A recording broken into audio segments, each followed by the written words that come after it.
This meeting is being recorded. Well, welcome to the mission of God for the family. We have been talking about sex and sexuality in marriage, and we um, eh, talked last week about wisdom and the way that we learn wisdom by growing as a spouse, learning to love our spouse, take care of our spouse, and that it has a transformative effect on us as well as on our spouse, but it has a transformative effect on us, and we get better at the mission that God has given us in the world, and we also get better at taking dominion because we're transformed into people that are wise, and so we're better at just being the human being God made us to be by taking care of one another, by learning, studying one another, taking care of one another.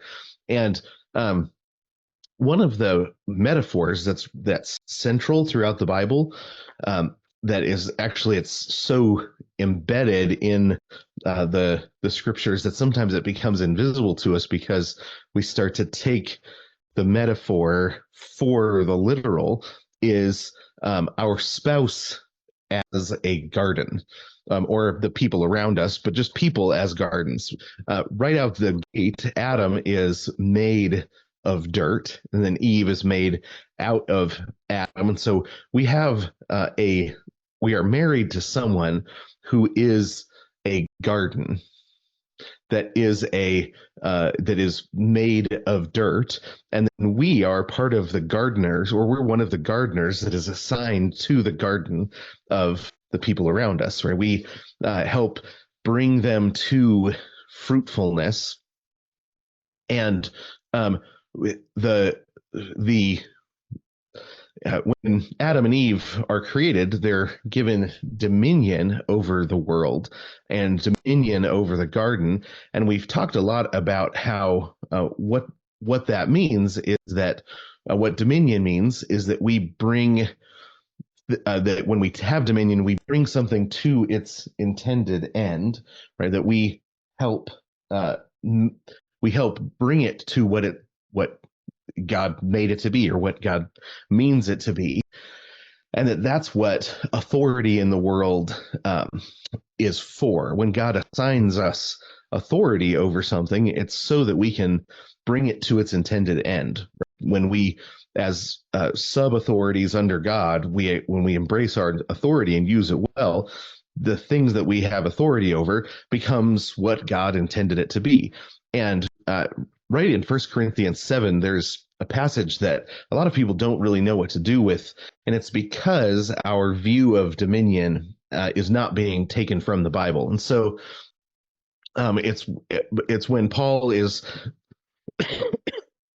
he's answering some questions about that the Corinthians have written to him, and they ask some questions about sexual ethics, sexual purity, and one of the things he says is, "Let the husband render to his wife the affection due to her, and likewise also the wife to her husband." Right, so talking about the sexual relationship of a husband and wife, that we are supposed to be open and taking care of one another, that we bring our affection to our spouse, right? We're not supposed to think in terms of our spouse earning our affection, but that just by nature of being married to one another, that our affection is due, or that's part of what we have promised in marriage, is to be affectionate towards one another,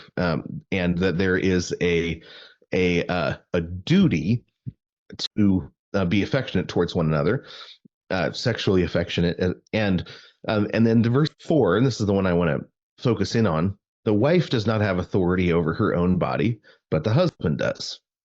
And likewise, the husband does not have authority over his own body, but the wife does, right? So God says that as a spouse, we have authority over our spouse's body, right? That we are each responsible for the body of our spouse, being affectionate and taking care of one another.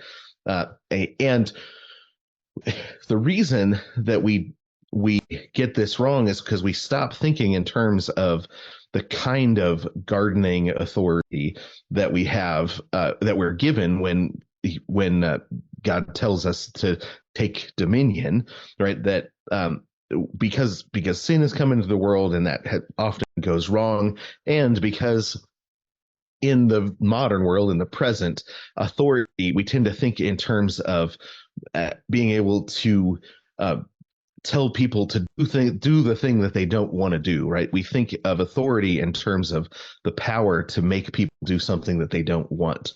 But that actually isn't what, when the Bible talks about authority, that isn't at all the kind of authority that that God wants us to have or tells us to have, or what authority really even is. Instead, there is a fruitfulness that our spouse is intended to have because they are a garden made in God's image. And this is where the metaphorical system to talk about people. We often think of fruitfulness not as a metaphor, but fruitfulness as a literal thing. We're saying, I'm trying to live a fruitful life and be a fruitful person, be a productive person. But the metaphor of fruitful comes from Adam and Eve being made as gardeners, and then being made of dirt. Gardeners, gardens who garden, right? We're gardens who garden, and that's a dominion mandate.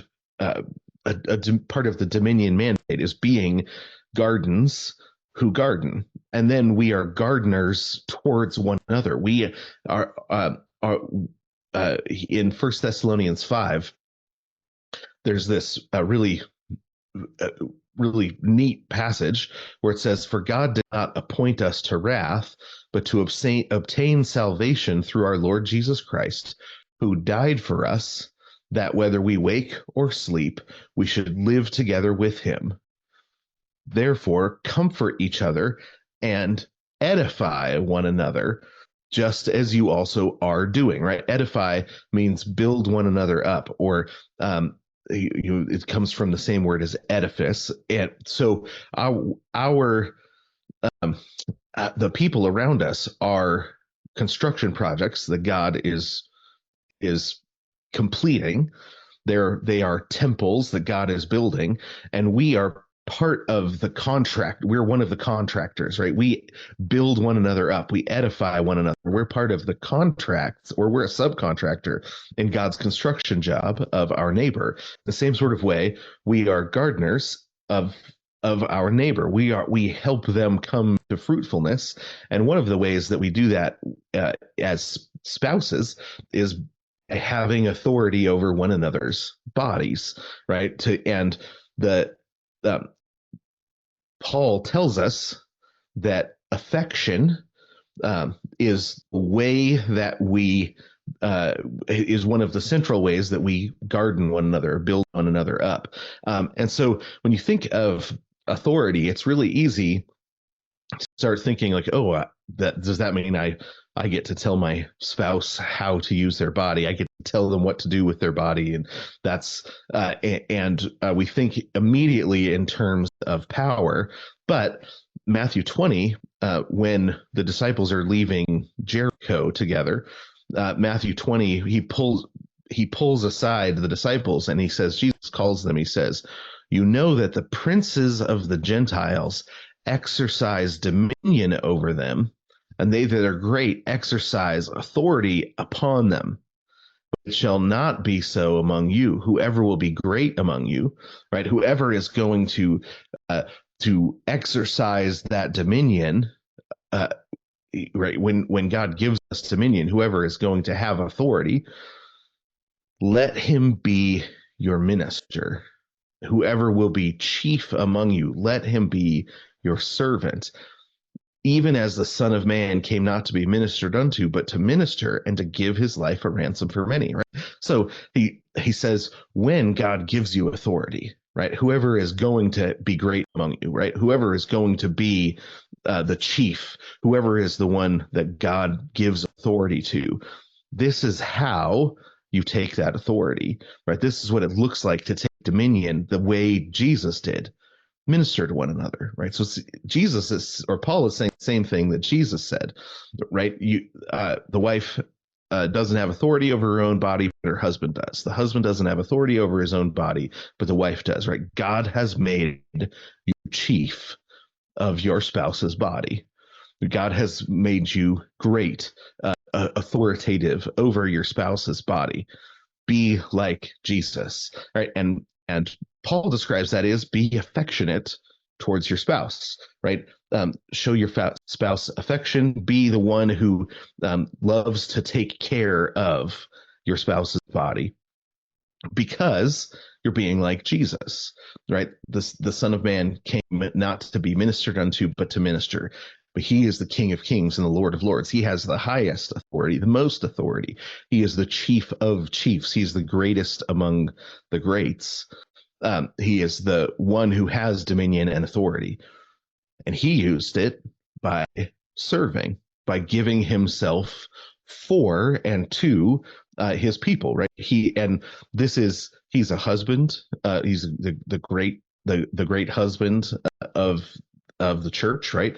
And he is our model on how to exercise the authority that God has given us. So when Paul says that the husband has authority over his wife's body and the wife has authority over his over her husband's body, that means that we are supposed to take that authority and with affection take care of, minister to our spouse, uh, and that means uh, learning how to love them, committing yourself to them, being faithful to them, and being affectionate towards one another, and to build one another up with the authority that God has given you over each other's body.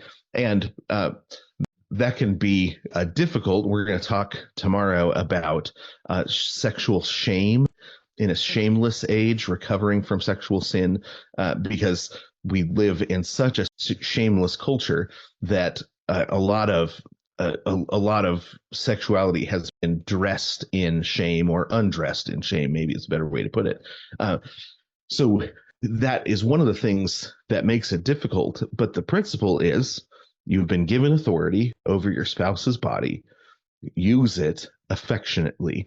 Be affectionate towards one another, and that is gardening your spouse, right? Helping your spouse become fruitful, and building one another up. And that's a good thing, and it's the sort of thing that when you commit to it, you'll find yourself becoming you'll become a wiser person. You'll be better at living well in the world that God has made, which is what wisdom is, right? The ability to live well in the world God made, by committing to use your authority well, to use your authority with affection, to pour the affection on one another, that Paul says here is what husbands and wives should do to one another. So, all right, that's the principle. And we'll do some unraveling of how to do that in our particular culture tomorrow. But it is a beautiful and wonderful thing when it's working.